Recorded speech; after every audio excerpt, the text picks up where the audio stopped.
para gravar o evento, para depois a gente poder compartilhar com aqueles que não tiveram a possibilidade de estar aqui conosco, dialogando, tanto com a Ana, com o Valdiro, como o José Henriques. Mas eu vou passar a palavra para a professora Felícia, para que ela possa fazer já a abertura, depois a gente já começa, então, o nosso seminário. Professora, agora é professora, né? Antes era irmanita, mas agora, na abertura... Continuo sendo hermanita, mas tudo bem. Bom, boa tarde a todos, todas e todes.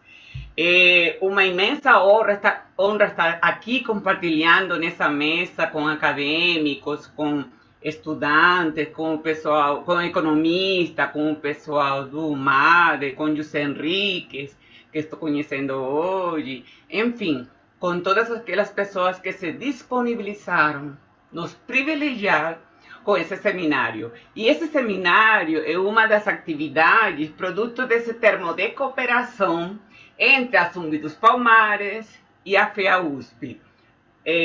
Nós temos inúmeras atividades a realizar nos 3 pilares que todos nós conhecemos: pesquisa, extensão e... Ensino. Ensino, exatamente. Não nessa ordem, mas de qualquer modo a gente já começou a caminhar juntos. E estamos reunidos nesse seminário que dimos o nome de Panorama do Racismo para apresentar 2 estudos robustos sobre o problema do racismo estrutural no Brasil. E eu acho que eu entendo que esse dia de luta contra o racismo internacional, ele deve chamar a atenção para a nossa reflexão. Então, reflexão e avaliação, e uma reflexão e avaliação individual, mas também coletiva. Um pouco a gente verificar o que em termos de políticas públicas e políticas privadas e práticas que acompanham estas políticas, porque políticas sem prática também não é eficiente. Então, eu acho que este momento é um momento de reflexão, sim. Nós vamos ter a oportunidade de poder não apenas celebrar, mas também refletir. E, sem mais preâmbulo, eu vou apresentar o primeiro expoente da mesa, que é o professor Valdir Martins. O professor Valdir Martins, como já a Graciela comentou, é o coordenador da pós-graduação da Zumbi dos Palmares. Mas, ao mesmo tempo, ele também é o coordenador do Instituto Data Zumbi. Olha como esse professor é poderoso. Além disso, ele tem também uma experiência de mais de 35 anos no mercado financeiro, especificamente no Banco do Brasil. Recentemente, o ano passado, é pós-doc em Administração Pública e Governo pela Fundação Getúlio Vargas, São Paulo. Doutor em Comunicação e Semiótica pela PUC de São Paulo. Mestre em Comunicação e Mercado pela Fundação Casper Libero. E bacharel em Ciências Sociais pela USP. Então, professor, você tem apenas 15 minutos para fazer sua apresentação. E o nosso moderador, José Henriques, eu acho, José Henrique, você espera fazer as suas apresentações e você modera depois das suas apresentações? Isso. Ok. Eu vou só, então, aqui dar as boas-vindas pela parte da faculdade, né, da FEA-USP. A gente é um orgulho a gente ter estabelecido esse convênio com a Zumbi de Palmares, né, em julho do ano passado, e a partir daí a gente poder estar desenhando diversos projetos em colaboração, uma colaboração que oportunizou também a gente se aproximar aqui do Departamento de Administração, a gente fazer parcerias com o Departamento de Economia, na figura do MAD, né, que é o Núcleo de Macroeconomia das Desigualdades. Então, a gente vê como a gente está na mesma instituição, mas a gente acaba não tendo oportunidades de troca e de sinergias, né? Eu sou professora associada do Departamento de Administração e, junto com a professora Rosa Maria Fischer, coordenamos o Centro de Empreendedorismo Social e sou vice-coordenadora da Comissão de Inclusão do Departamento de Administração. E essa comissão também está tendo várias iniciativas para que a gente possa aí propor ações de melhoria, né, e de maior equidade racial aqui dentro da própria universidade, né? Então, agradeço todos que estão aqui conosco, né? O professor Eduardo Lúzio também é professor de economia, a professora Renata, né, é professora aqui do Departamento de Administração, professora Rosa, professora titular, que está aqui conosco também, então tenho certeza que vai ser um debate bastante rico. E como a professora Felícia comentou, então a gente vai ter a apresentação de 2 estudos, um mais voltado para um ambiente mais micro, que vai falar sobre essa questão da desigualdade e do panorama dentro das corporações, né? Como que retrato é esse? E a Zumbi de Palmares, ela é pioneira no sentido de criar este índice, né, e fazer uma ação mais propositiva de ações dentro dessas empresas. E a gente tem, então, também um estudo, né, muito interessante que foi elaborado pelo MAD, pela coordenação da Ana Botega, né, que ela é mestre e doutoranda aqui da FEA em Economia, e que coordenou esse estudo, né, que está disponível, falando sobre rendimentos, né, e falando sobre um recorte de raça e de gênero, né? Então, por isso que a gente chamou de panorama, uma análise do micro ao macro. Então, a gente vai ter essas apresentações de 15 minutos, no máximo 20, a apresentação dos 2 estudos, e a gente convidou também um economista, José Henriques, da UNB, né, que também tem doutorado em economia, e que vai fazer os seus comentários, as suas impressões sobre esses 2 estudos, para depois a gente dialogar aqui com todos vocês, né? A gente estabeleceu 1h30, né, para que a gente primeiro, né, esquentasse os tamborins com o José Henriques, mas a gente quer que muito vocês façam as suas sugestões, contribuições, para que a gente saia daqui com ações também, né, com possibilidades de ações e sugestões. Então, não vou mais estender, eu passo, então, a palavra para o professor Valdir, para que ele possa, então, apresentar o estudo, e depois a Ana Botega.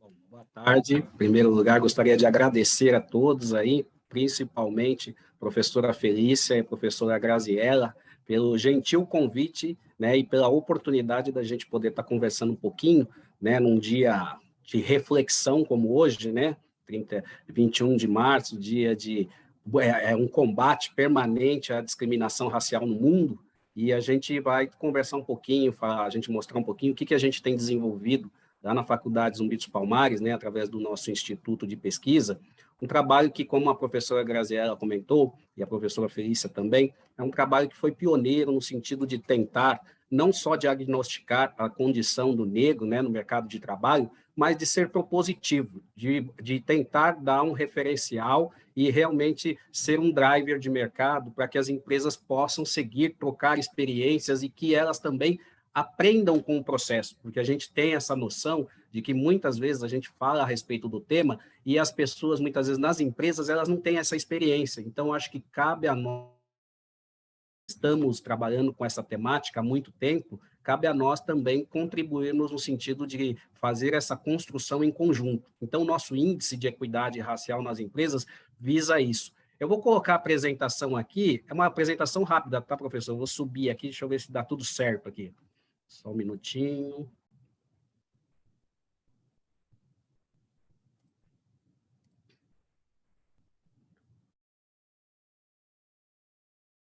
Vocês estão vendo? Está tudo ok? Assim, só não está no modo visualização, Valdir. Esse no novo Zoom, quando você compartilha, tem que compartilhar a tela, né? E depois pegar o arquivo na sua própria tela, porque senão ele não entra no modo visualização. Aí peguei na minha própria tela, deixa eu ver aqui. Você pegou diretamente o arquivo. Eu digo que sempre tem acontecido isso nessa nova versão do Zoom, então você tem que descompartilhar, eu vou descompartilhar para você, e aí você compartilha a tela onde você vê todos nós, né? E aí depois você abre o arquivo. Vê se vai dar certo.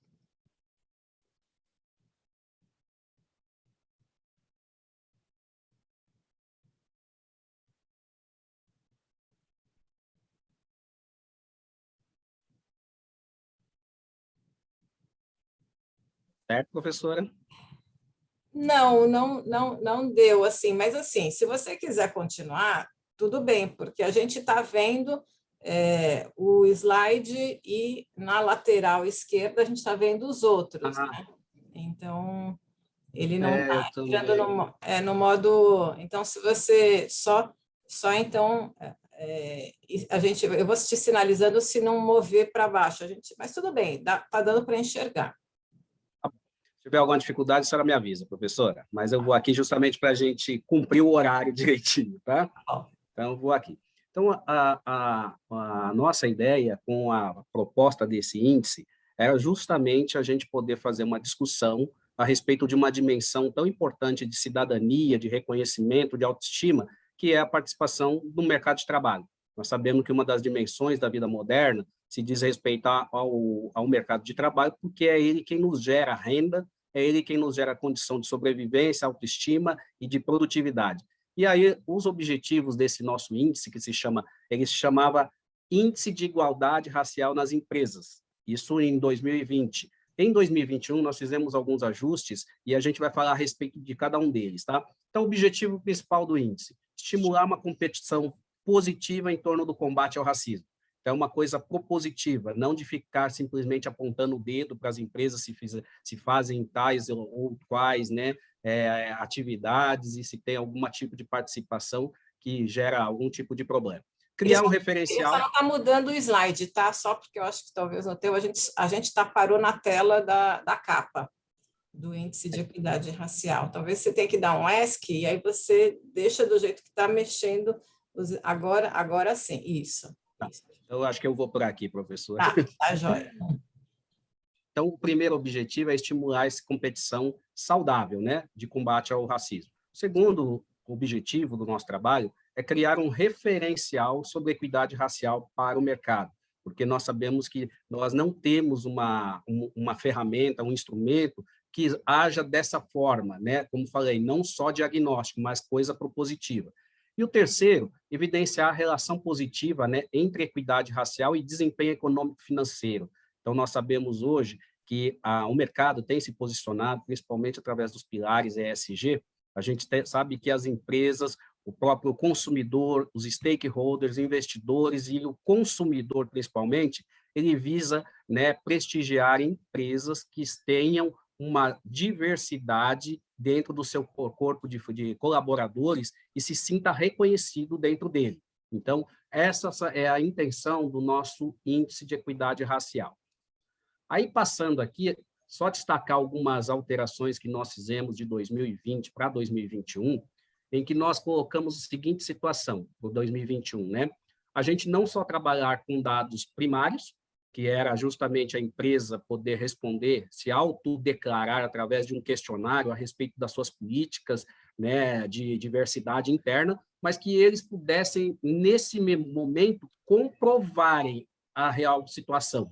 Então, a gente foi buscar a materialidade dos fatos. Então, ou seja, se você tem uma política, você nos demonstre como isso vem sendo feito. Como? Mandando o documento que versa a respeito. Então, a gente buscou essa materialidade de 2020 para 2021. Nós buscamos também um recorte de comparabilidade, visando você comparar coisas que fossem semelhantes ou muito próximos, né? Então, a gente fez um recorte por setor e um recorte por porte, por tamanho da empresa, para que a comparação ficasse um pouco mais próxima da realidade. E a gente também buscou bastante a questão da transparência. A gente dar transparência ao índice para que ele possa, né, lógico, ser avaliado pelo mercado, ele possa ser feito as suas análises críticas para que a gente possa ir avançando. Então, a gente deu um tempo maior para as empresas trabalharem, e aí é só destacando, pessoal, que no caso do nosso índice, ele é uma cocriação. Então, a gente faz questão que as empresas participem das discussões desde o início. Então, por exemplo, nós estamos iniciando as discussões para o índice de 2022. já fizemos reuniões com as empresas, já falamos a respeito das nossas intenções, e a gente dá um prazo para que eles possam elaborar e dar um reporte para nós. Então, a gente deu um prazo maior no ano passado, a gente fez também uma versão em inglês do índice, então ela já está disponível, essa versão em inglês, que a gente busca, né, que ele realmente ganha, a gente internacionalizar esse processo e a gente possa levá-lo adiante em outros lugares, né? E a gente também fazer publicações de alguns white papers na nossa revista científica, né, o nosso journal, e que isso também está em processo aí de construção, a gente já fez a inauguração da primeira edição e agora a gente deve fazer a divulgação aí dos primeiros artigos. Então, a gente buscou de 2020 para 2021, quando ele se concretiza, quando ele se sistematiza de forma mais organizada, que a gente fizesse esse tipo de situação. Dentro da questão metodológica, a gente buscou duas formas, né, da gente trabalhar esse indicador. Primeiro, pesquisa de diagnóstico, como nós falamos, a gente entender em que situação a coisa se encontra para que a gente possa ser propositivo para os demais. E um sistema de pontuação, porque, embora seja uma coisa propositiva, uma coisa de realmente construção, mas a gente quer, sim, estimular uma competição saudável. Então, para que a gente possa ter uma competição saudável, a gente precisa pontuar, a gente precisa ranquear as empresas. E dentro, então, dessa questão da pesquisa de diagnóstico, nós vamos ter ela anualmente, então a gente tem buscado esse trabalho com as empresas desde 2018, mas que a gente sistematizou de forma mais organizada foi em 2020. Então, nós já estamos indo para a terceira edição, né, de forma mais organizada em termos de metodológicos. A gente busca, através de um questionário digital, que a gente usa a plataforma, já usamos Google Forms, Typeforms, agora estamos usando o Qualtrics, então a gente vem evoluindo nesse sentido. Buscar análises quantitativas e qualitativas dentro desse universo aí de em torno de 65 organizações que nós temos hoje na iniciativa. Então, a iniciativa empresarial composta hoje de mais ou menos em torno de 65 grandes empresas, grandes instituições.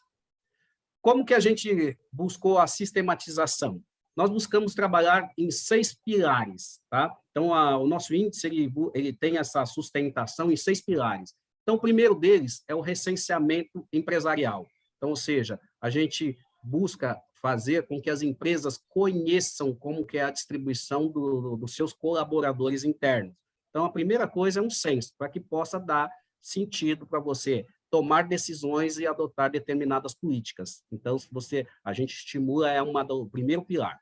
O segundo é a questão da conscientização, da gente estar constantemente discutindo a respeito do tema, para que ele possa se tornar uma coisa natural dentro da empresa e que as pessoas entendam que esse item é importante, sobretudo num país com a composição populacional como o Brasil.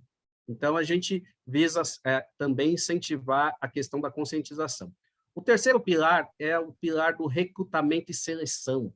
Então, as empresas, a gente também busca, né, valorizar e pontuar os processos de recrutamento e seleção que façam com que você atraia talentos para a sua organização.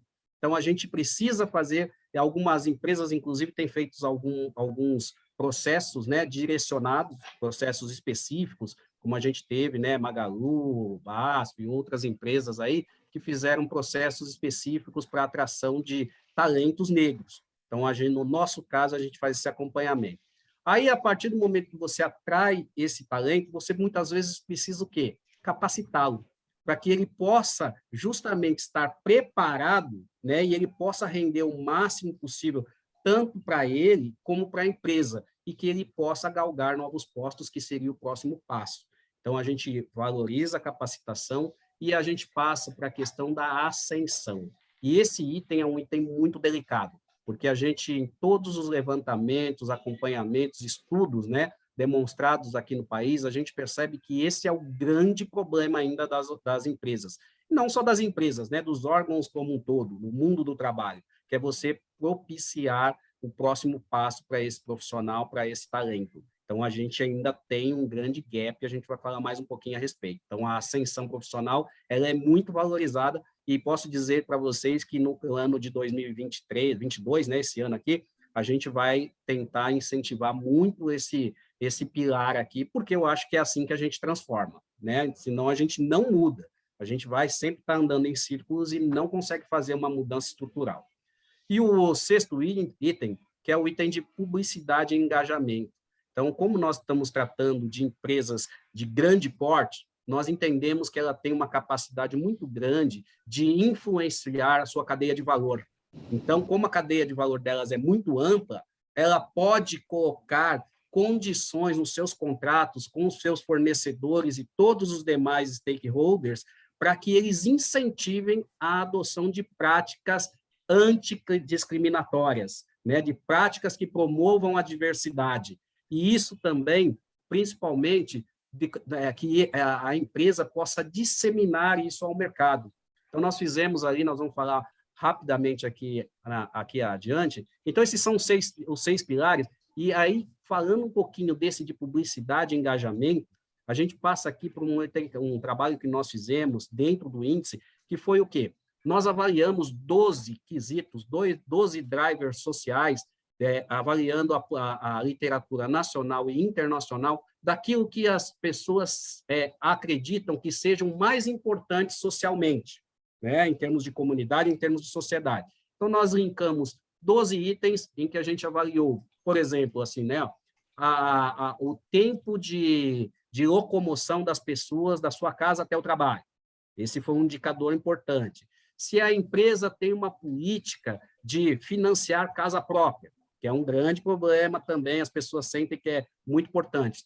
Terceiro, se a empresa tem alguma linha de crédito com juros mais acessível para um eventual descasamento dos seus funcionários. E aí foi, né? Então, nós analisamos 12 drivers sociais, convencionamos um ponto para cada um deles e nós verificamos o site das 404 empresas listadas na B3, além das empresas da iniciativa, em que muitas delas não estão listadas na B3. Então, nós fizemos esse trabalho e fizemos essa pontuação, e essa pontuação entrou naquele pilar de publicidade e engajamento. Por quê? Porque ele tem que estar disponível ao público. Então, a gente tem que comunicar. Se a empresa está fazendo um trabalho nesse sentido, ela tem que comunicar com o mercado, né? E a gente pontuou, e aí, então, a somatória desses seis pilares, ele cria, então, o nosso ranqueamento. E aí a gente coloca aqui, ó, o nosso sistema de pontuação. Então, para cada um dos pilares é uma nota percentual e a somatória deles nos dá a nota final.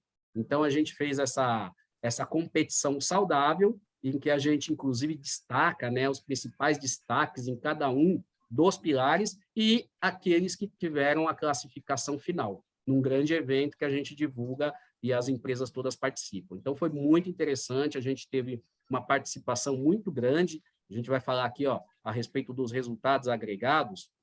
Então, nós falamos aqui, ó, esse aqui é o resultado que nós tivemos agora, nesse ano de 2020 para 2021. Então, olha só a grandeza que o índice se tornou, né? Em 2020, nós tivemos a participação de 23 grandes empresas, e em 2021, nós já passamos para 42. E o desempenho final da nota, né, da iniciativa, em 2020, ela foi de 5,54, para 2021, ela teve um retrocesso para 5,25. E aí, isso daí se deve às novas empresas que participaram do índice, que muitas vezes não estavam, né, no mesmo nível de maturidade que as que já estavam participando. Tanto é que é o indicador que a gente coloca aqui, ó, desempenho em 2021 das novas participantes. Elas ficaram com 5,06 e as anteriores, as mais antigas, de 2020, ficaram com 5,42. Então, isso aí demonstra um trabalho que tem que ser feito. Isso é importante, pessoal, só para vocês até entenderem que cada uma das empresas que participaram do índice, elas recebem esse diagnóstico, esse gráfico aqui de teia de aranha para todos os seus pilares. E isso também em relação ao como foi a mediana da iniciativa. Então, ela consegue verificar se ela está dentro da média, se ela superou ou se ela está aquém. E isso é muito importante, porque isso daí pauta as decisões e as políticas que essa empresa precisa adotar. Então, isso é muito interessante, cada uma das empresas recebe um relatório com os seus resultados, e a gente normalmente tem mantido isso só para a empresa, justamente para não termos, né, em termos de exposição, no primeiro momento, para que a gente possa ir amadurecendo esse trabalho com eles.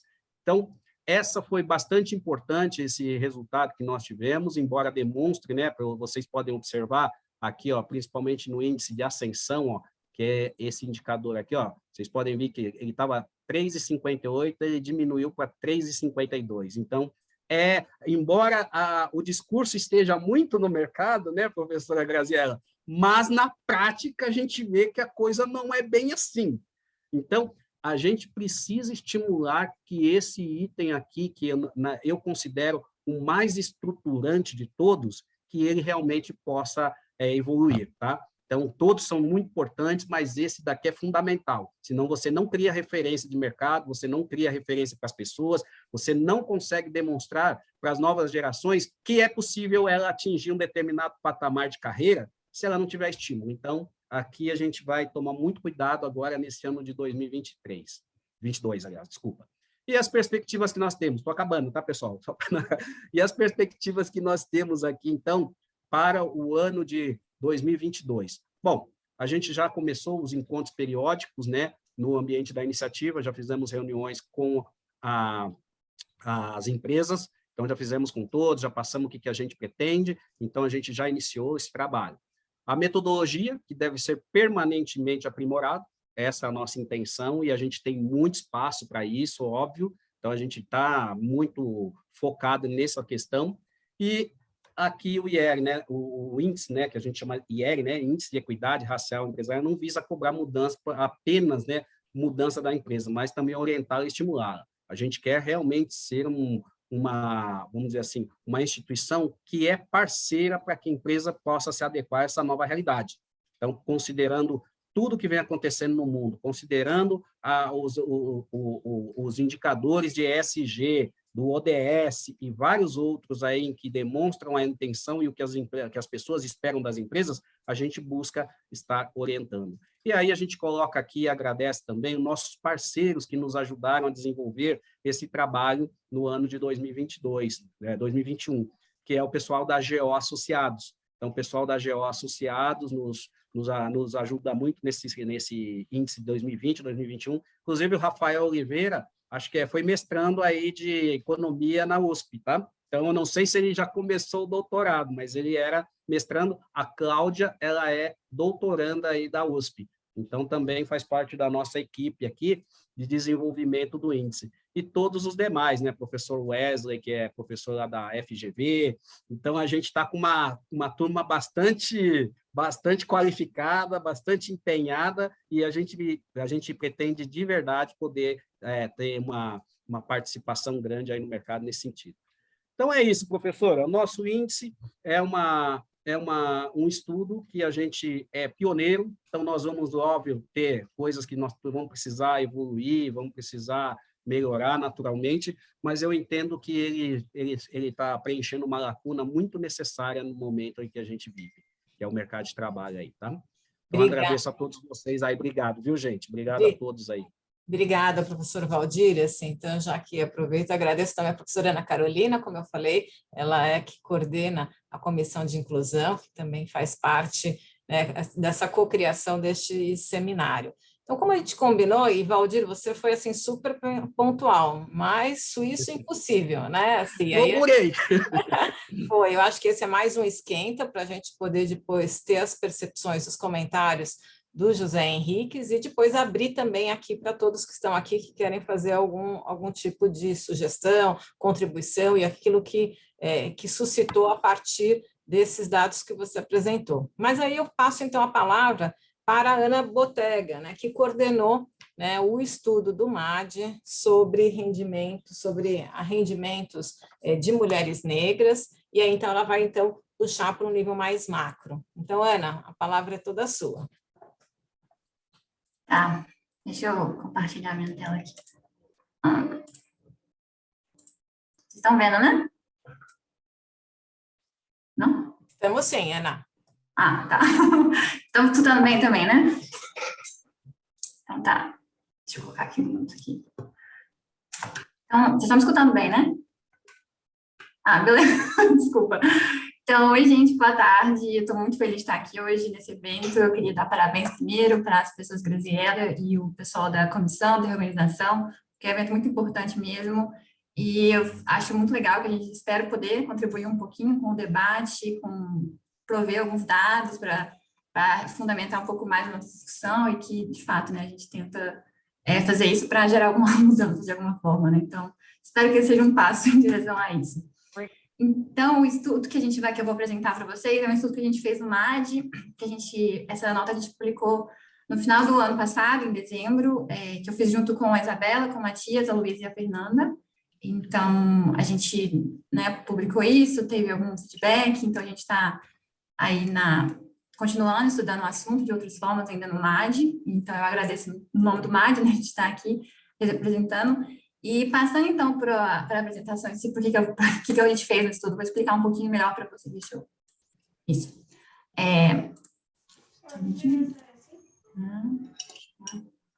Pronto, isso.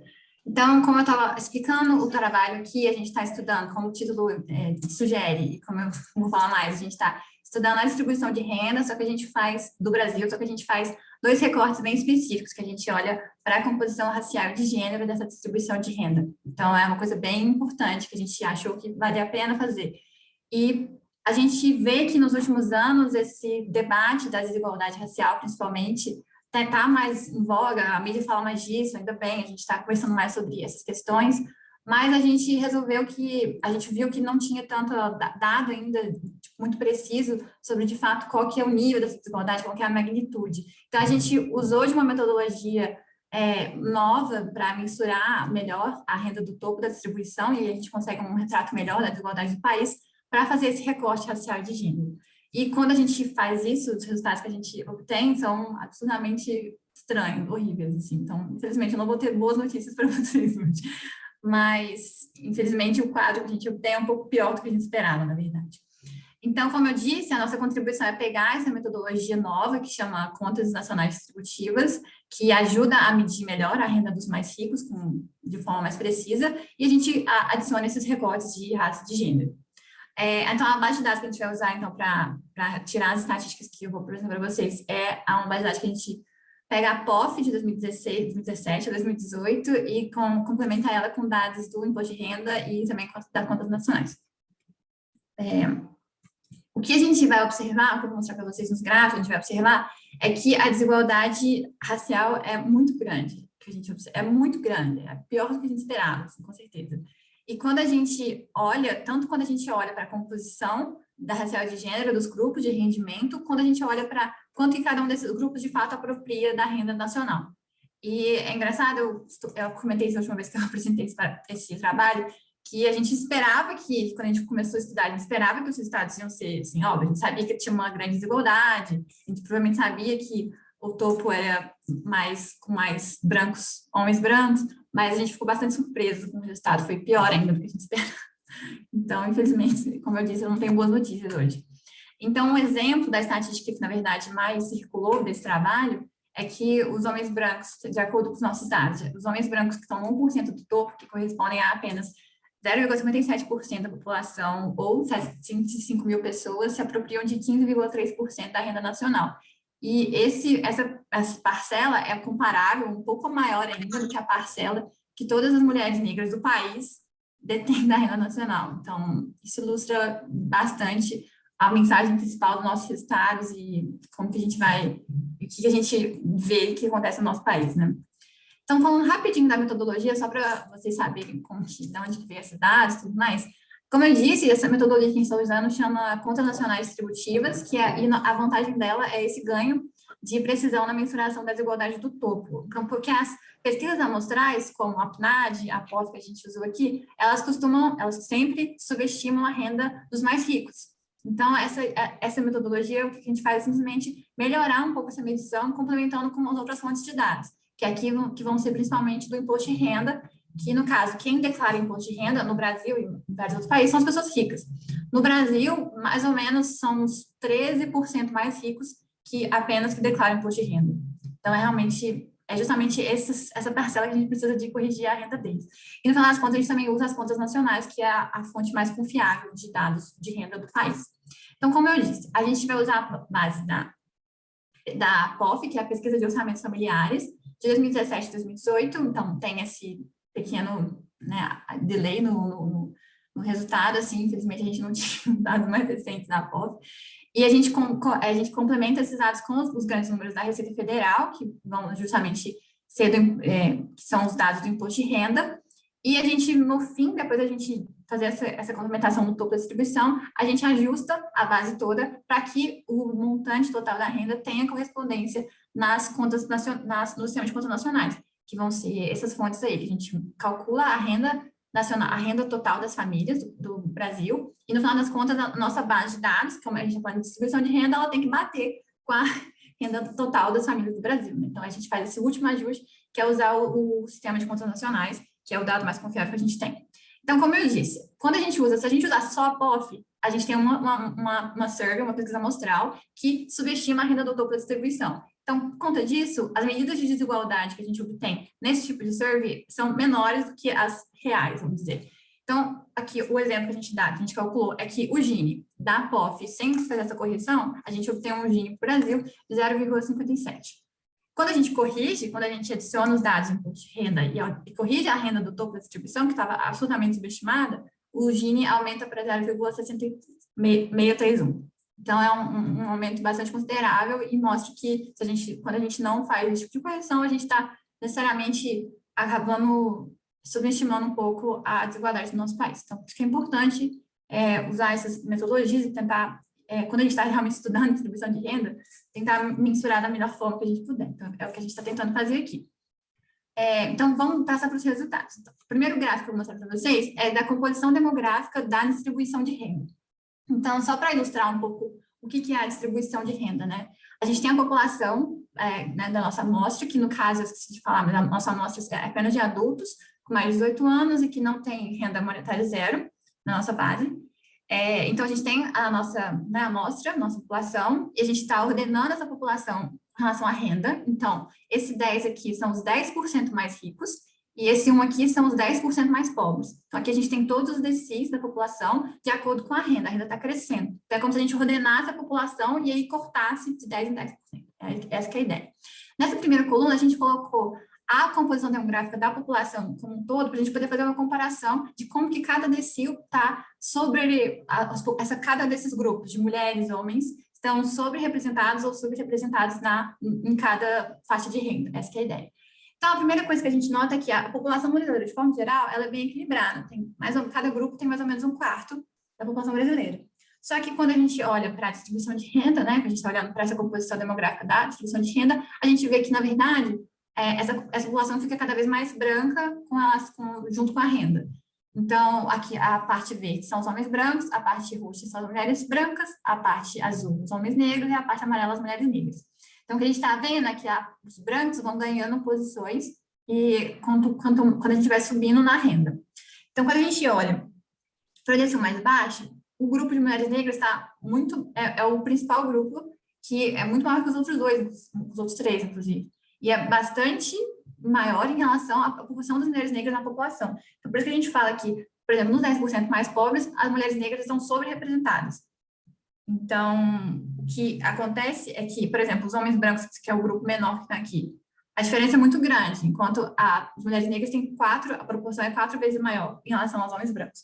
Então, isso é um pouco, já começa por... Esse é o primeiro dado que a gente mostra. E é engraçado que com esse padrão, isso totalmente inverte no outro extremo da distribuição, em que, na verdade, a gente tem as mulheres negras com a menor população, a maior parte dessa população dos mais ricos, e os homens brancos com a maior parte. Então, a gente sempre vai ter esses dois extremos. Mas, a partir do quinto decil aqui, a gente vai ver que, a partir daqui, monotonicamente, a população branca está cada vez mais ganhando espaço, né, quando a gente vai subindo a renda. É mais ou menos o que a gente olha. E quando a gente fez um outro exercício, que é dar um zoom no topo, basicamente. A gente tem aqui os 10% mais ricos, e aí a gente resolveu olhar também para o 1% e para o 0,1%. Eu faço a observação que, nesse caso, esses grupos depois são contidos um no outro. Então, não é como se esse aqui foi uma porção separada, não, esse aqui está dentro do outro, só para a gente não esquecer disso, porque realmente só para a gente entender como que vai ficando, como que o topo da distribuição é composto, né? Qual que é a composição que a gente vê no topo. E quando a gente olha, a gente estava olhando aqui, uma coisa que é interessante notar é que as mulheres brancas, elas estavam ganhando posições, né, com relação, a gente ia subir na renda, mas quando a gente olha para o topo da distribuição, na verdade, as mulheres brancas, elas perdem posição, até chegar no 1%, no 0,1%. Por quê? Então, todos os grupos aqui, as mulheres negras e os homens negros já estavam perdendo posição antes, mas quando a gente chega no topo da distribuição, os homens brancos definitivamente são a parcela que ganha mais e que é a maior parcela de cada um desses quantias de renda, que é muito maior do que as outras. Então, a gente pensa que aqui a população é 3 vezes maior, é absurdamente grande o número, assim, é uma coisa muito chocante que não é comparável com nada que acontece com os outros grupos. Como eu disse, mesmo as mulheres brancas estavam ganhando posição antes, elas perdem posição no topo. Então, esse é o primeiro dado muito importante que a gente acha por aí. Então, que o topo da distribuição ele é composto por mais pessoas brancas, mas principalmente por homens brancos. E eles estão sempre no extremo oposto das mulheres negras. Então, com isso, a gente passa para o próximo gráfico, que vai ser a apropriação da renda por esses grupos. Então, aqui a gente tem, de fato, a distribuição da renda pelos DCIs. Então, todas essas colunas vão somar 100.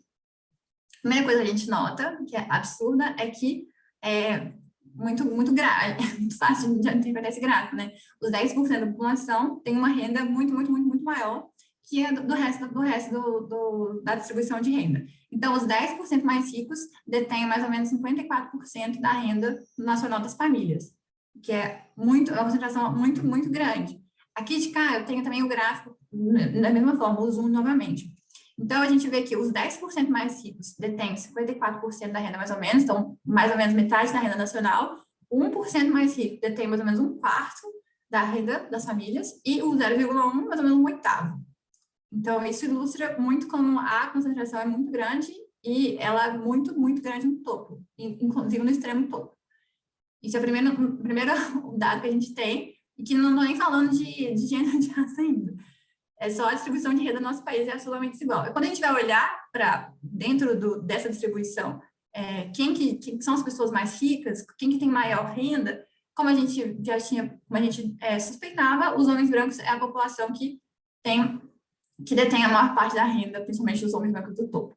Então, aqui quando a gente vê, você está vendo que a parte, né, a parcela dos homens brancos é muito maior que a dos outros, e novamente, os homens brancos são no extremo oposto das mulheres negras.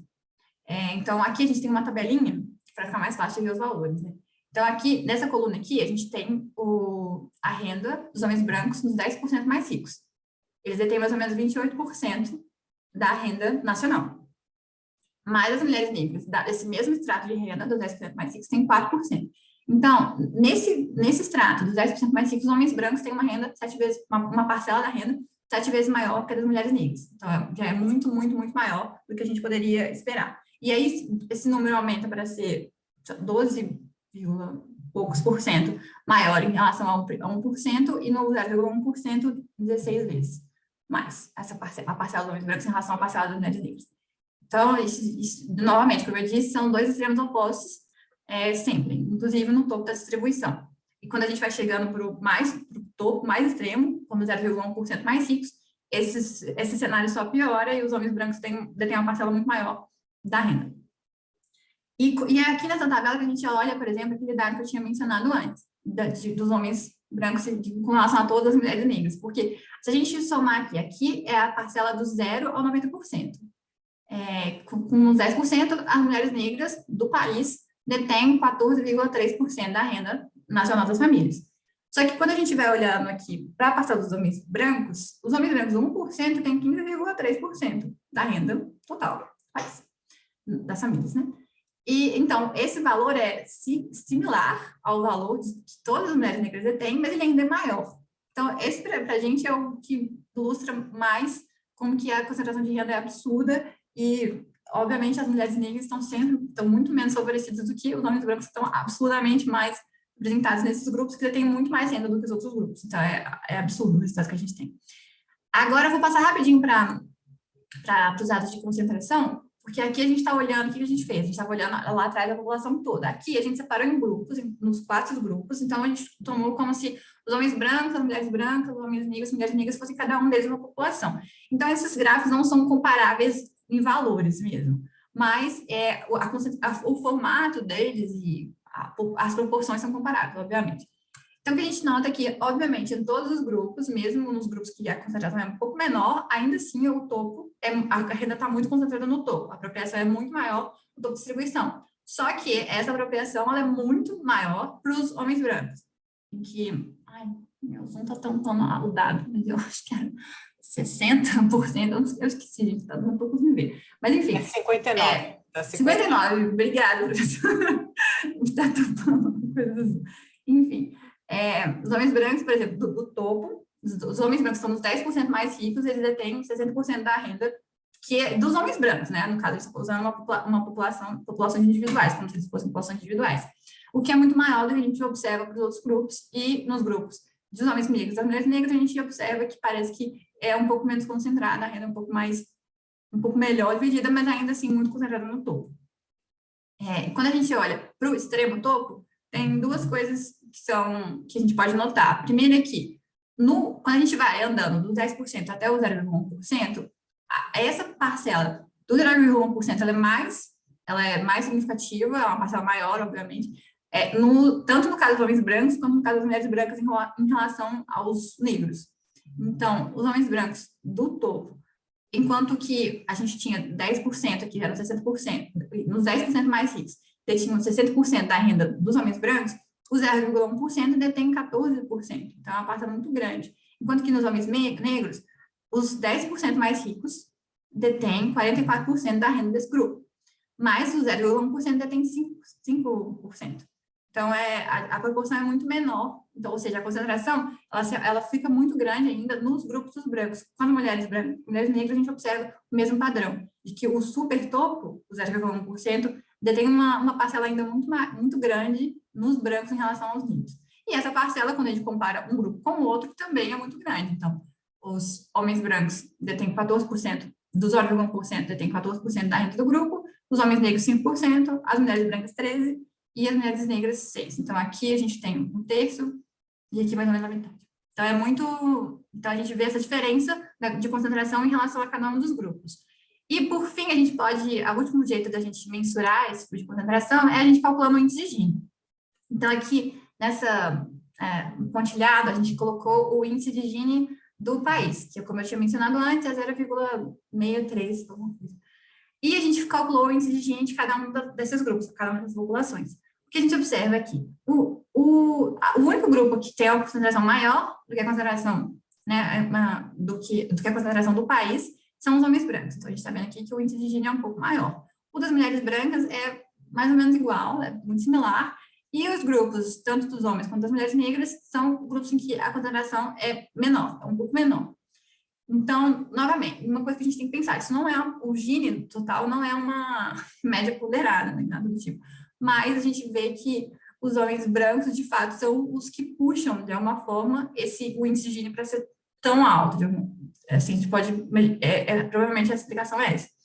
E uma coisa também que a gente tem que lembrar é que, por mais que os homens negros, né, negros, tenham uma concentração um pouco menor, o índice de Gini é um pouco menor, então a renda é um pouco menos concentrada, então, ou seja, a renda é um pouco mais distribuída ao longo da distribuição, esses grupos estão distribuindo uma renda menor, um bolo menor para essas pessoas. Então, assim, a renda total que cada um desses grupos tem é menor. Então, a gente tem que lembrar disso também, que apesar de a gente estar olhando aqui a distribuição, mas no total esses grupos têm menos renda do que o grupo de homens brancos, principalmente. É bom lembrar disso. Então, era isso que eu queria. Os resultados principais são esses. Acho que deu um pouquinho mais de 15 minutos. Mas os resultados principais são esses. Eu vou só concluir aqui rapidinho. Então, como eu já tinha mencionado, só para a gente lembrar dos principais pontos e fechar a apresentação, essa nota que a gente publicou, a gente está tentando trazer essas novas mensurações de desigualdade de renda, tentar mensurar isso de uma forma mais acurada, e a nossa contribuição foi adicionar essas dimensões de raça e de gênero para esse tipo de avaliação de desigualdade de renda.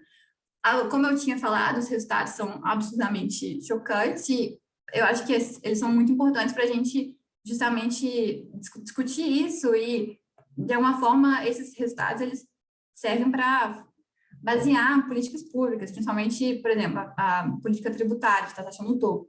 A gente pensa que, se a política está taxando o topo, ela está taxando principalmente os homens brancos, vamos supor, porque eles são mais representados no topo da distribuição. Mas várias outras políticas também deveriam, pelo menos, levar em consideração esse tipo de estatística, esse tipo de dado.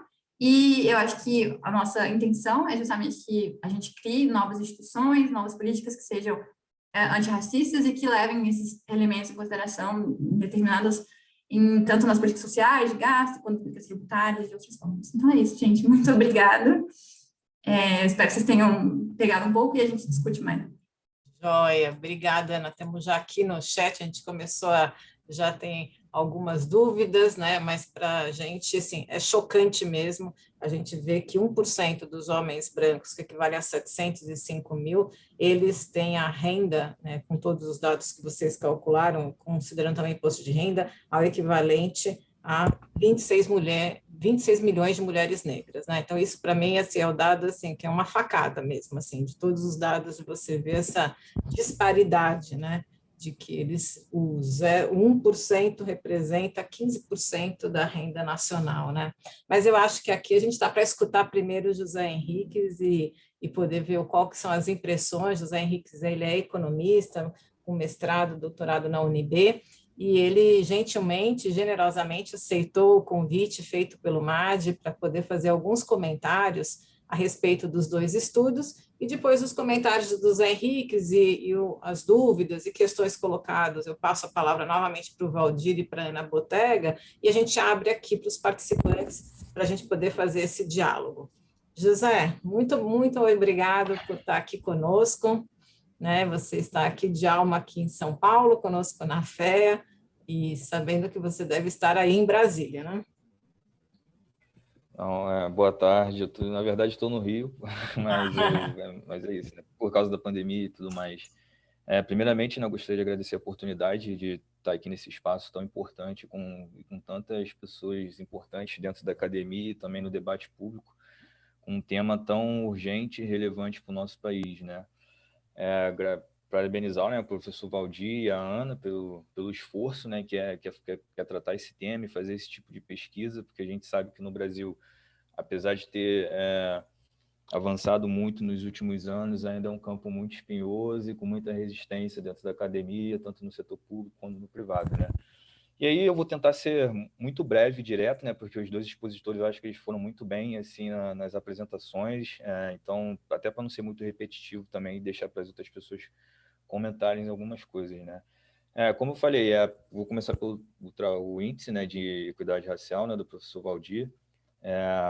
Acho que é um trabalho muito importante, principalmente porque ele tenta ali, junto às empresas, construir, né, algo coletivo, né, e isso fica muito evidente, né, e depois, se o professor quiser comentar mais um pouco sobre isso, né, porque essa estratégia de não punir as empresas e ser algo muito mais didático do que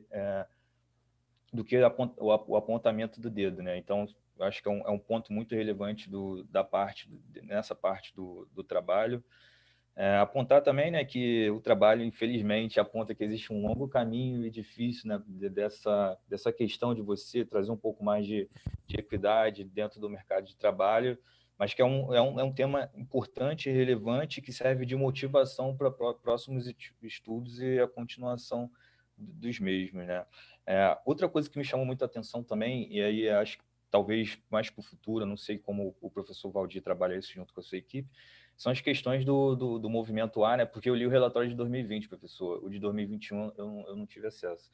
E aí tem algumas metas ali, né, que eu achei muito importante, né? Acho que são metas que podem virar políticas públicas e podem ser melhores discutidas e até mesmo mensuradas o impacto dela caso ela ocorresse, né?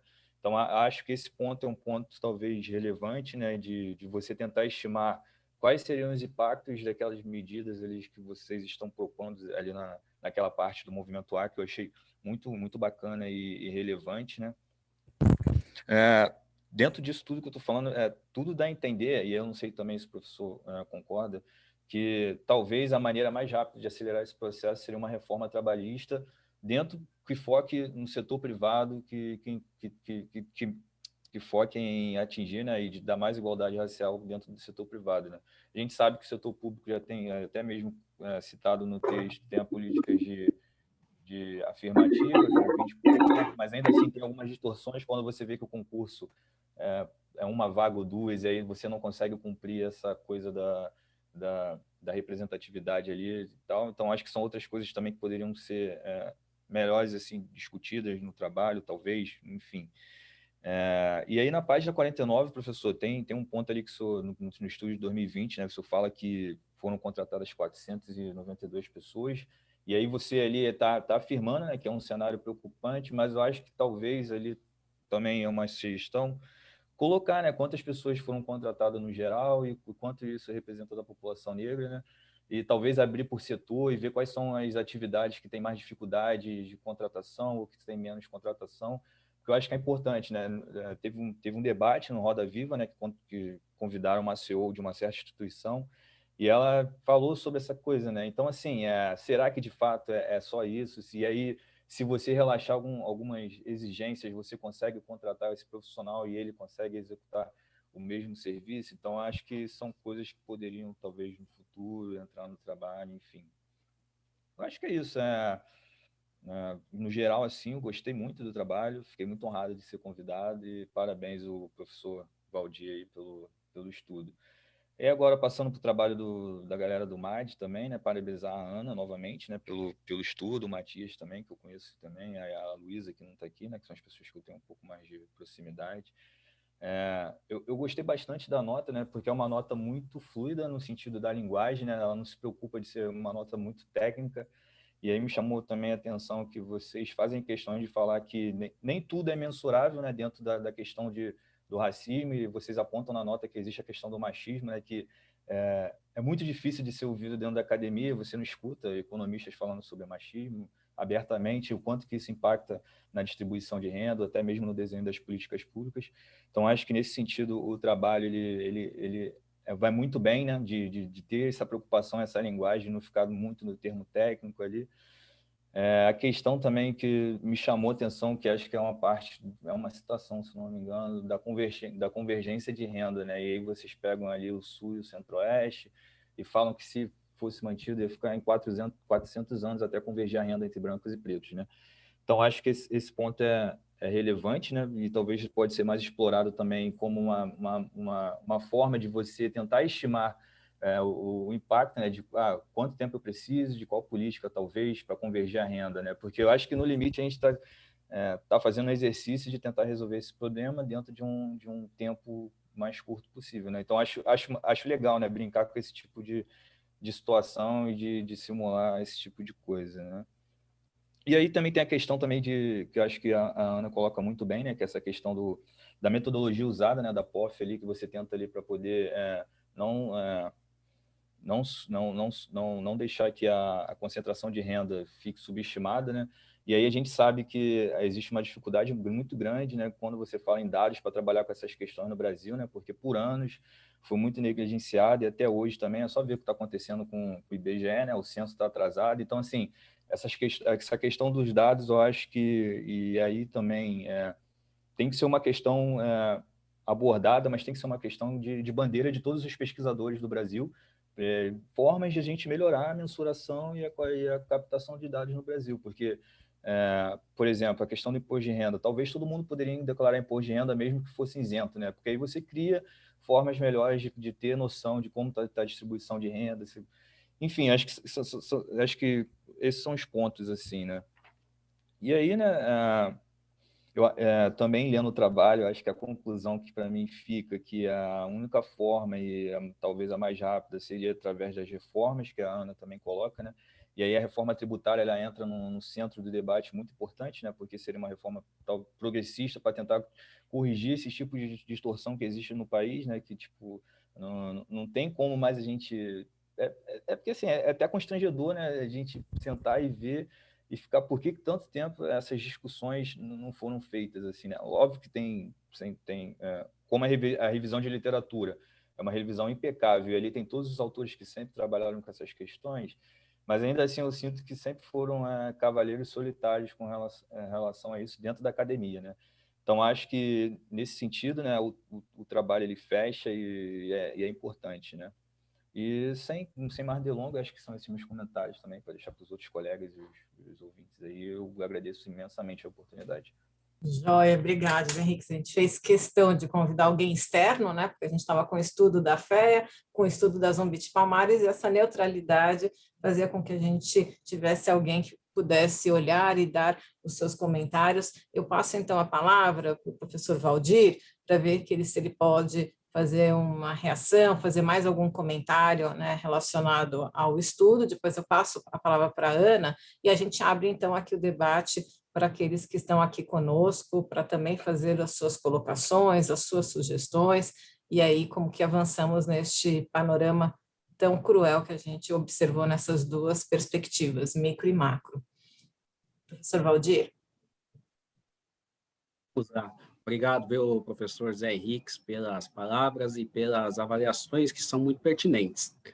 Nosso trabalho, naturalmente, é um processo em construção permanente, e a gente vai aprimorando conforme vocês vão nos dando, inclusive, essas sugestões todas, né? Então, a questão, né, José, da gente ter optado por ser mais didático em relação ao índice, ao invés de da gente fazer um diagnóstico e simplesmente, né, colocar a público isso, foi pelas nossas experiências anteriores, né? Nós percebemos que quando nós fazemos isso sozinhos e só diagnóstico, você não consegue fazer com que as empresas participem.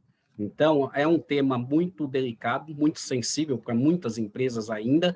Então, quando elas, de repente, percebem que pode ter algum tipo de exposição negativa, normalmente ela gera uma resistência grande. Então, nossas experiências anteriores, viu, professor, nos trouxe essa situação de vamos fazer em cocriação, vamos fazer com que vocês participem, que as empresas têm em mente a necessidade dessa mudança, mas eles ficam muito preocupados se a necessidade de mudança vai ser na velocidade que eles podem implementar.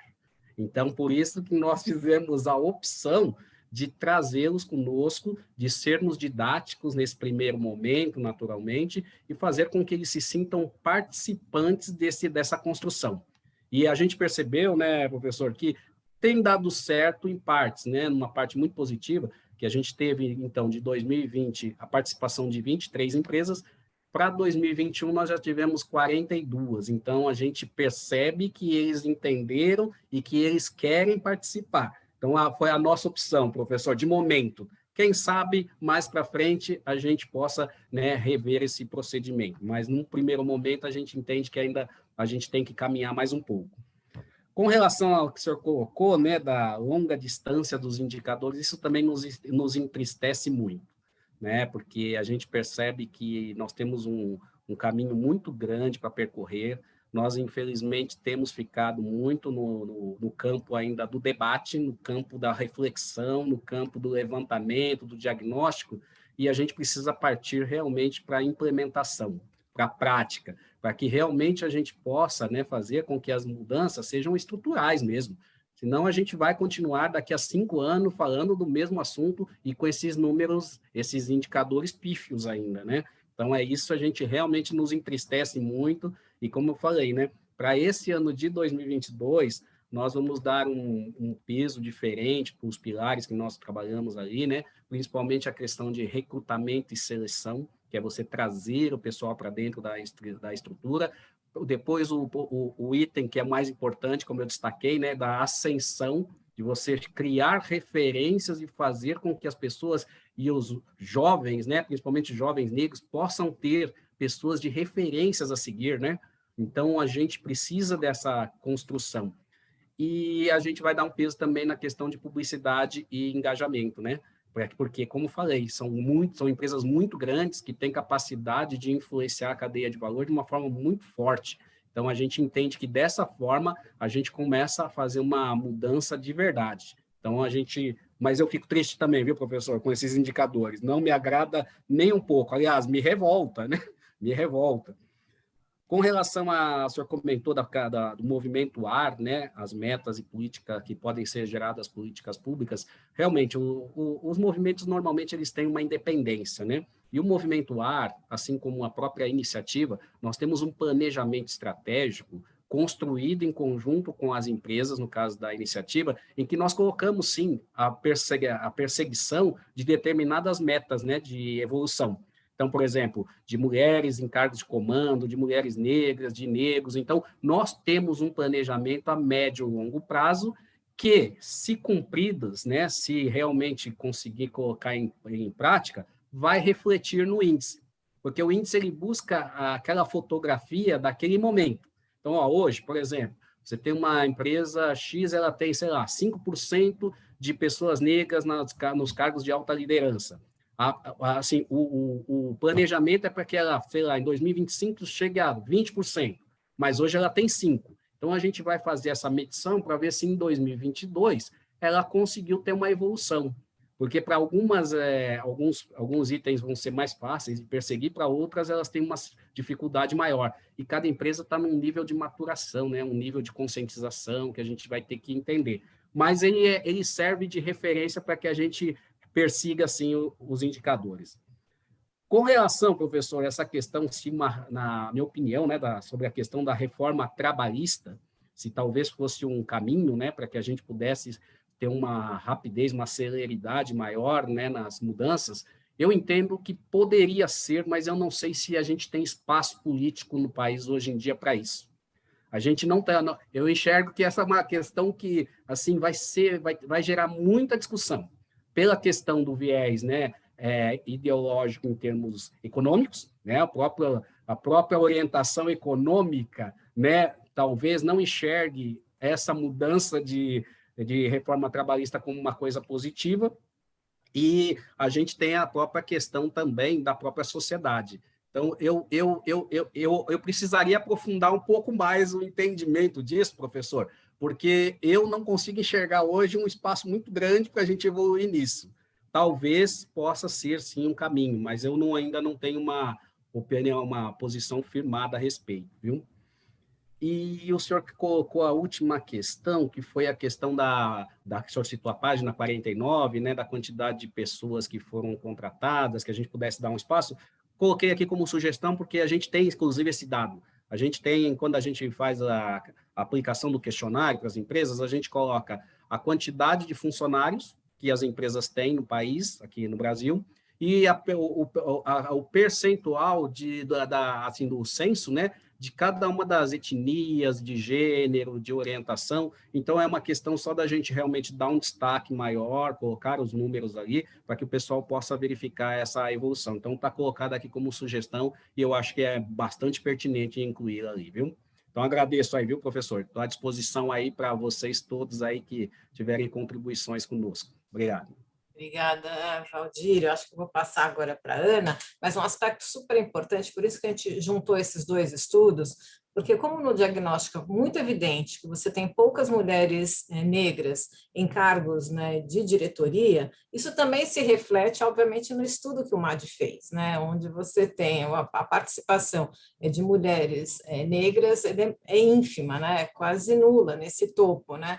Então, a gente tem que perceber que não basta colocar, a Ana Carolina sempre faz isso, colocar corpos negros dentro das empresas, porque eu posso justificar em termos quantitativos que tem bastante negros, mas em que posições estão?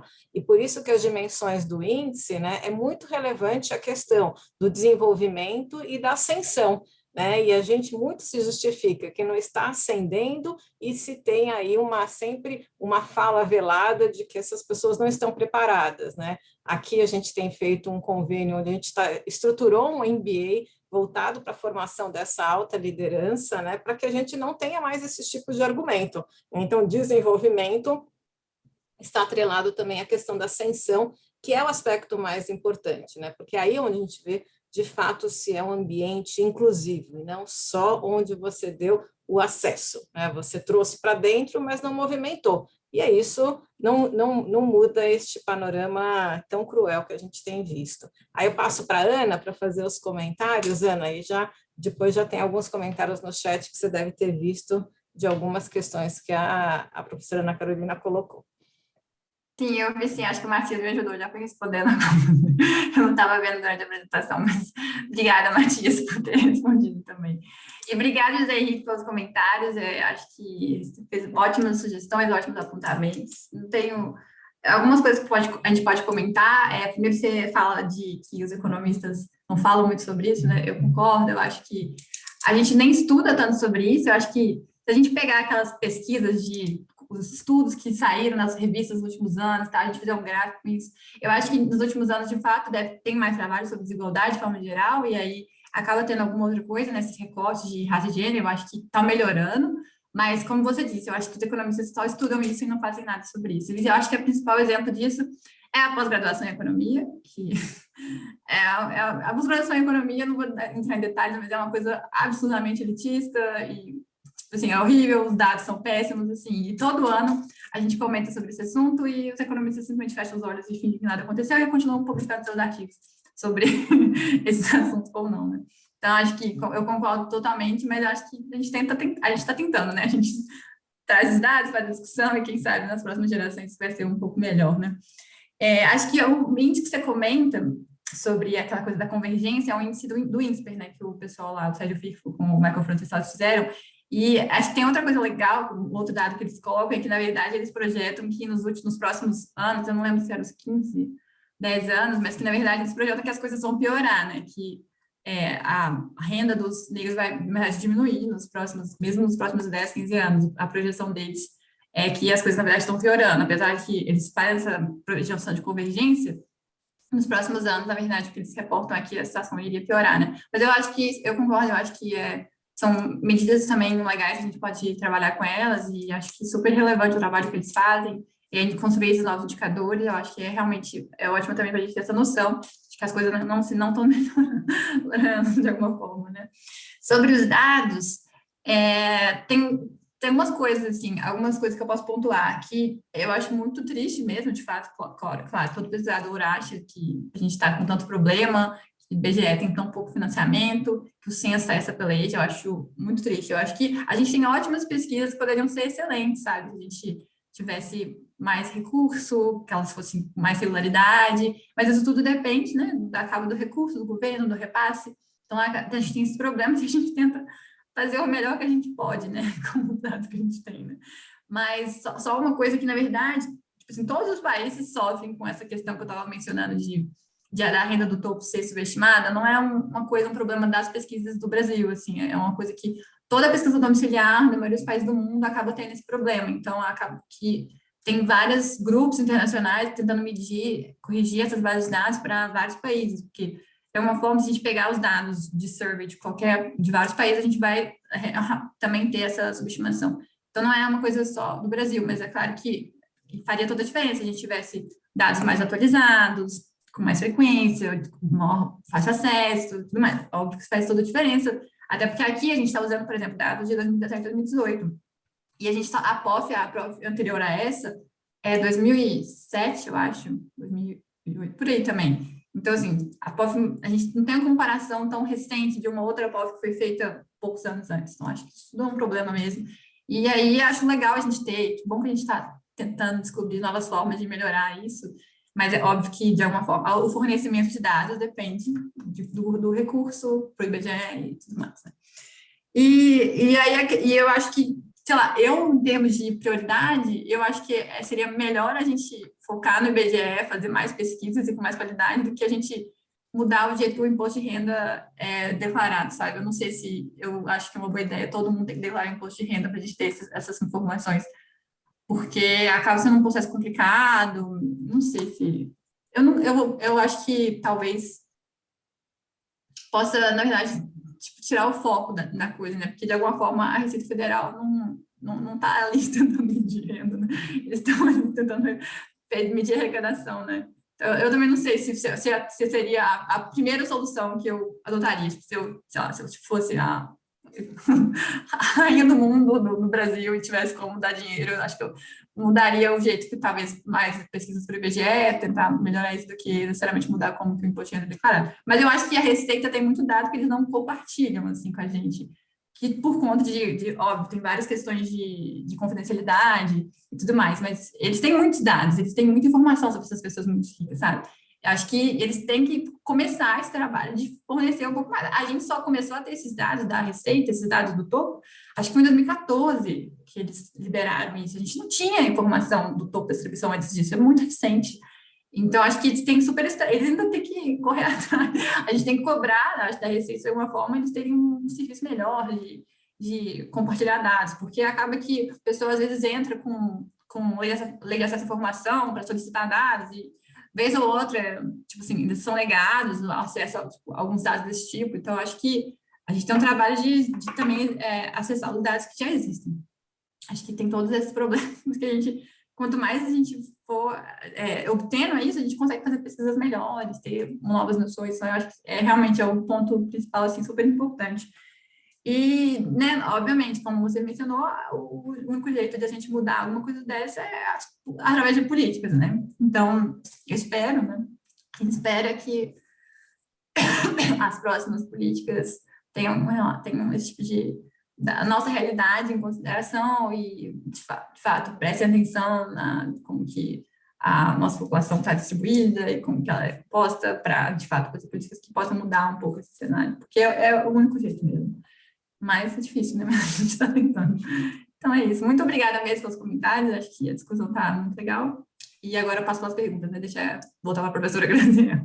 Isso, obrigada, Ana. Obrigada, José Henrique, pela tua leitura atenta, né? Assim, realmente não é fácil virar esse jogo, né, com questões estruturais numa sociedade que a gente tem, né, e ainda mais os dados da POF de 2017, 2019, não pegou a pandemia, que provavelmente foi muito pior agora, então a gente está num cenário e que o índice próprio do dado de 2021, do índice de equidade racial, também houve uma pequena piora, né, então, ou seja, a gente está aqui num cenário bem complicado. Para a gente facilitar e a gente não extrapolar o tempo previsto, eu queria ver se alguém gostaria de fazer alguma colocação, para a gente tivesse mais colocações, mas restringir no máximo a 1 minuto, né, para a gente poder, né, coletar algumas sugestões, então, alguma reflexão que saiu, ou alguma pergunta específica. Então, e aí, se tiver muitas pessoas, eu ia pedir só para vocês levantarem a mão, para que a gente possa organizar,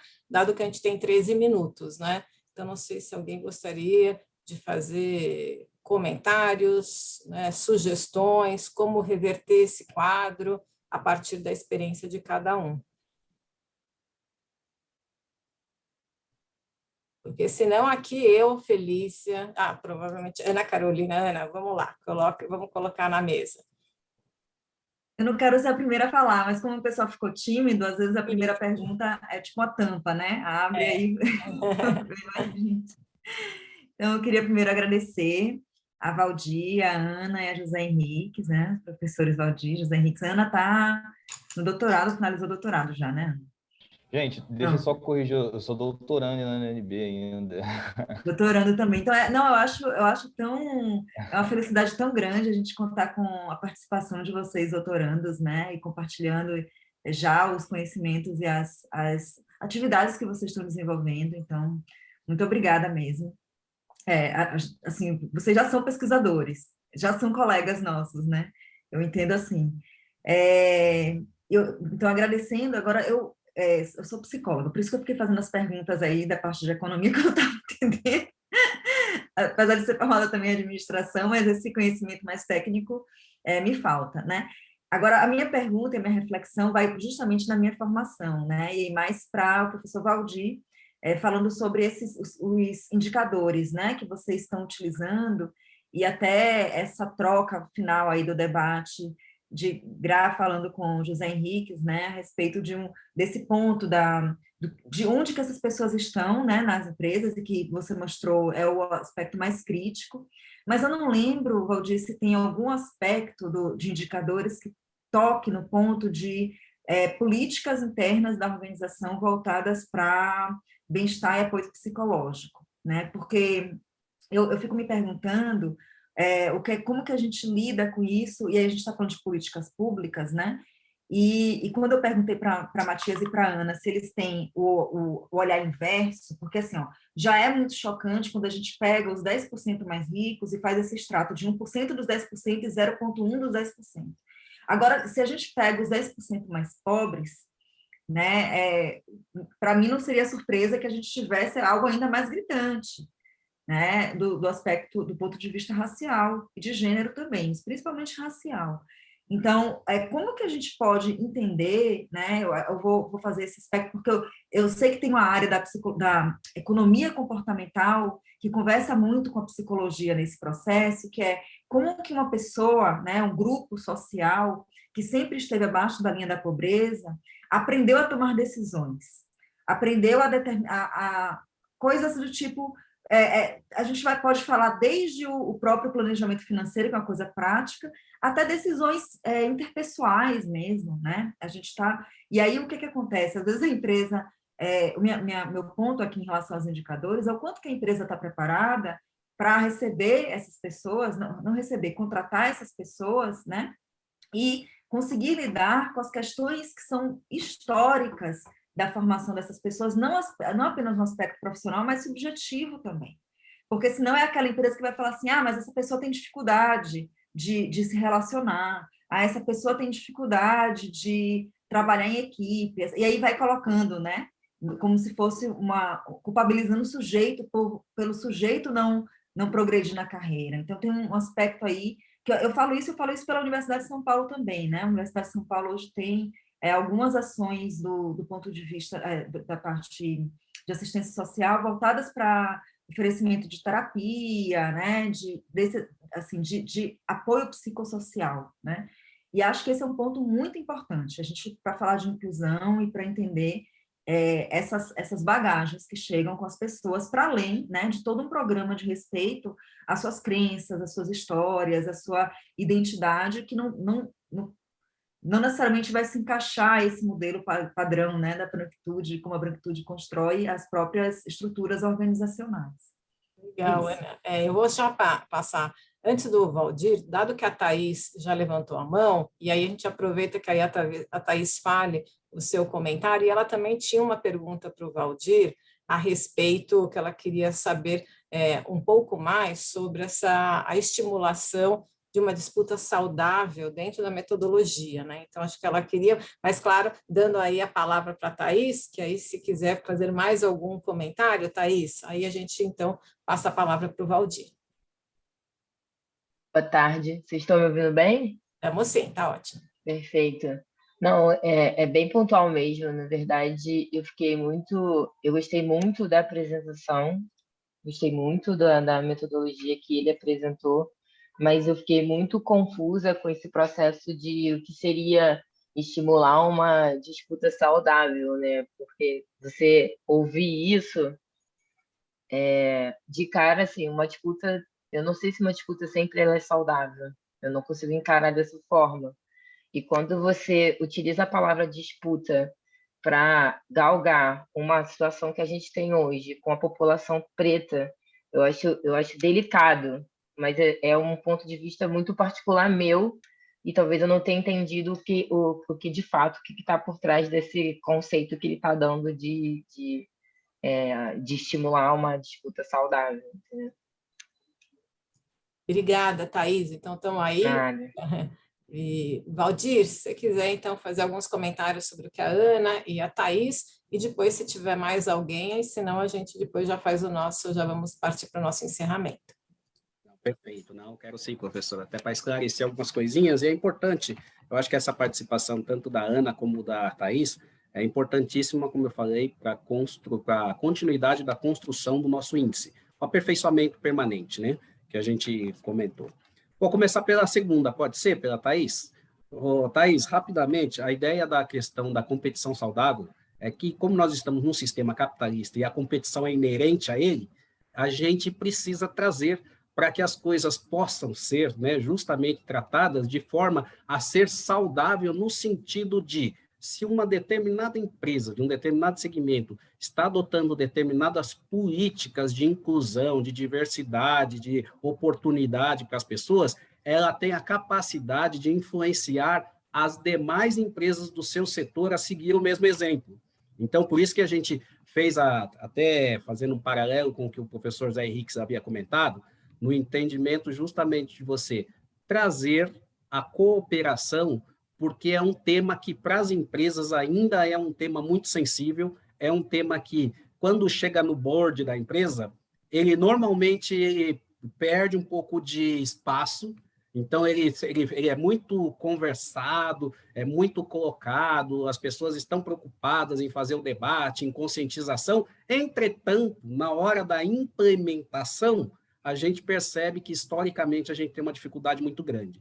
Então, a gente percebeu que, historicamente, nossos trabalhos, quando você faz apenas o diagnóstico e você demonstra nesse aspecto aqui, tá, no mercado de trabalho, quando você só faz o diagnóstico e demonstra, as empresas se sentem resistentes, e elas recuam, e elas enxergam aquilo como um risco de exposição, o que é totalmente natural, é normal que seja assim mesmo, né?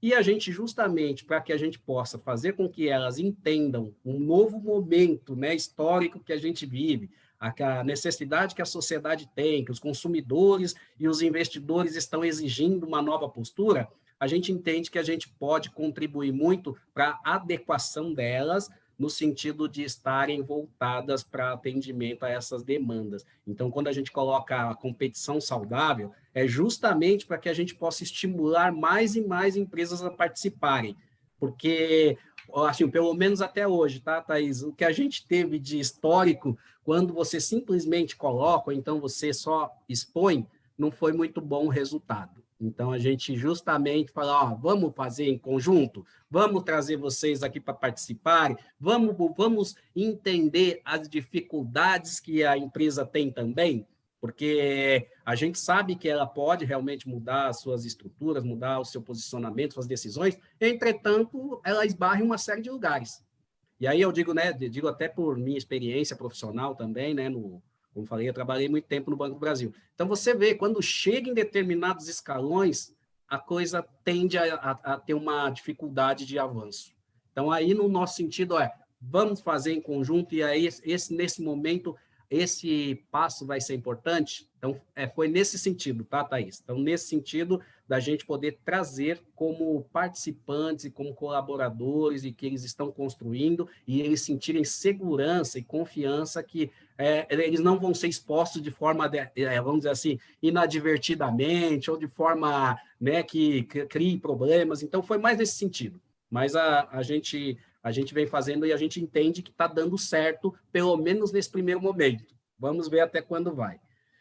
Com relação à questão Valdir, aqui... só um instantinho, depois se você puder compartilhar a apresentação.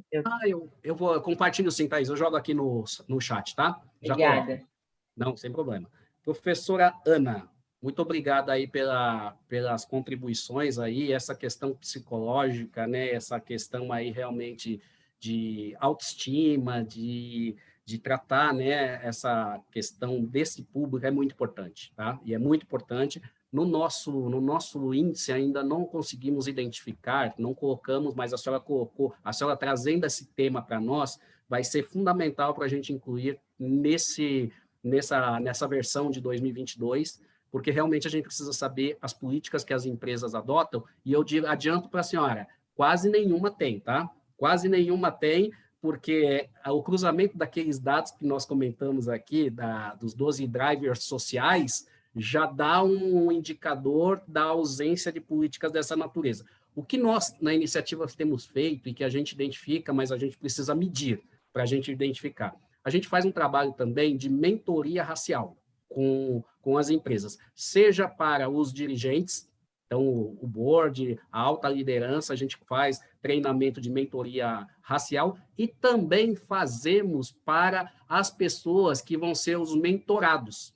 Então, a gente conversa muito, fala de viés inconsciente, fala da questão do racismo estrutural, como isso se dá, da autoestima, da dificuldade de decisão, da falta de confiança que esse público tem em muitas situações, da própria questão de seleção, né? Normalmente, você faz uma seleção para qualquer cargo importante numa empresa, e eu já passei muito por esse tipo de coisa. é assim, você tem uma banca de avaliadores de um lado e uma banca de avaliados do outro. E, normalmente, você é a única presença negra dentro daquele espaço. Então, são só pessoas brancas avaliando você que está disputando com só pessoas brancas. Isso é uma dificuldade adicional. Isso é um problema, né? Então, a gente, na nossa mentoria, né, racial, seja para mentor, seja para mentorado, a gente destaca muito isso da compreensão, do entendimento, para que a coisa possa evoluir. Mas, professora, gostei muito da sugestão, está aqui para a gente incluir na nova versão, aqui para a gente identificar, mas eu adianto para a senhora, eu não me deparei com nenhuma empresa ainda que tenha de forma estruturada, tá, uma política de psicossocial aí, né, para os seus funcionários, principalmente para esse público. Então, agradeço muito aí, professora. Obrigada, Valdir. Ana, bom, como a gente já está no nosso finalmente, né, e a gente não quer extrapolar o tempo, inclusive que a gente pediu para o José Henriques, para a Ana, para o Valdir, e de todos aqui envolvidos, eu ia só passar uma última palavra, que se a Ana quiser fazer algum comentário final, Ana Botega, o José Henriques, eu acho que o Valdir, eu acho que acabou, eu acho que já fez o teu, se quiser a última palavrinha, e eu passo a palavra para a Felícia, para a gente encerrar o nosso seminário. Ana, você quer fazer algum comentário final? Não, só agradecer os comentários da professora Ana Carolina, a gente depois vai tentar olhar isso também, a gente compartilha os resultados depois, mas de forma geral, o que eu adianto aqui, só rapidinho, porque a gente observa nos estudos anteriores, que eles mostram que a base da distribuição é muito mais homogênea do que o topo, assim, de alguma forma. Então, a gente tem que ver o que a gente vai achar na decomposição, mas basicamente a gente observa, a literatura observa mais ou menos isso. Mas muito obrigada pelo convite, pela iniciativa, achei muito bom o debate, a discussão, e estamos à disposição para mais estudos, a gente vai tentando prover o que a gente pode, e é isso. Muito obrigada mesmo, foi tudo ótimo. José Henrique, você quer fazer a última palavrinha? Dá um alôzinho? Não sei se você consegue. Não sei se você está aqui ainda entre nós. Não, ele me falou que a internet estava oscilando muito, acho que ele caiu. Ah, então tá bom. Então aí a gente queria então só... Valdir, última palavrinha? Professora, só agradecer a oportunidade, agradecer a organização da senhora e da professora Felícia e, naturalmente, essa turma aí extremamente qualificada que contribuíram muito conosco aí, e parabenizar aí o trabalho também, viu, Ana Botega? Muito bom o trabalho, vou ler com muito cuidado esse trabalho desenvolvido por vocês, viu? Parabéns a todos. Igualmente, obrigado, parabéns. Pessoal. Obrigada. Eu vou passar, então, aqui para a professora Felícia, né? Mas não, antes eu não poderia deixar de agradecer o Matias, né, que aqui fez toda a costura, que ajudou e que estava aqui sempre conosco nos bastidores, para a gente poder viabilizar essa conversa, que embora curtinha, mas é para a gente um simbólico importante num dia tão especial. E aí, Kessia, não sei se você quer fazer algum comentário bem rapidinho, em 30 segundos, para a gente não perder que você está de mão levantada, para eu passar para a professora Felícia. Desculpa atrasar um pouquinho. Primeiramente, parabéns, o debate foi muito bom. Eu queria fazer uma pergunta para a Ana, que eu estudei também no mestrado de discriminação no mercado de trabalho. E, assim, a literatura aponta que, geralmente, mulheres negras, eles estão subrepresentados em ocupações que remuneram mais e excessivamente representados em ocupações que remuneram menos, né? Eu queria saber se você não pensou em fazer algum teste desse tipo, considerando nível ocupacional. Que, assim, eu fiz, mas a nível mais micro, e eu percebi uma diferença muito grande. O gap salarial reduz demais. E eu acho que seria interessante, sei lá, você pensar na possibilidade de fazer algo desse tipo. Obrigada, Kessia. Ana. Desculpa. Posso responder rapidinho? Pode. Obrigada, Kelly, pelo comentário. Eu já vi esse tipo de evidência também, eu acho que parabéns pelo trabalho do mestrado, e acho que é uma agenda de pesquisa super interessante, que faz todo sentido a gente entrar nisso mesmo, e a gente tem que olhar para outros dados, então, do mercado de trabalho, mas eu acho que é fundamental para a gente ter uma descrição desse cenário, sim, eu acho que é ótimo. Muito obrigada. Joia. Felícia, se você quiser, então, fazer o fechamento, e aí a gente já encerra o nosso evento. Tá bom. Bom, antes de mais nada, eu queria agradecer a participação de todos que contribuíram direta ou indiretamente deste evento, no nome do nosso reitor, o professor José Vicente, que, dada a agenda apertada dele, ele não conseguiu estar aqui conosco, mas ele deixou o cumprimento para todos os que participaram. Eu queria também agradecer aos verdadeiros protagonistas deste evento, que são o professor Valdir, a Ana Botega e o José Henriques, que acho que ele perdeu a conexão, porque através desses debates onde a gente ganha essa riqueza e entende que economia e administração tem tudo a ver.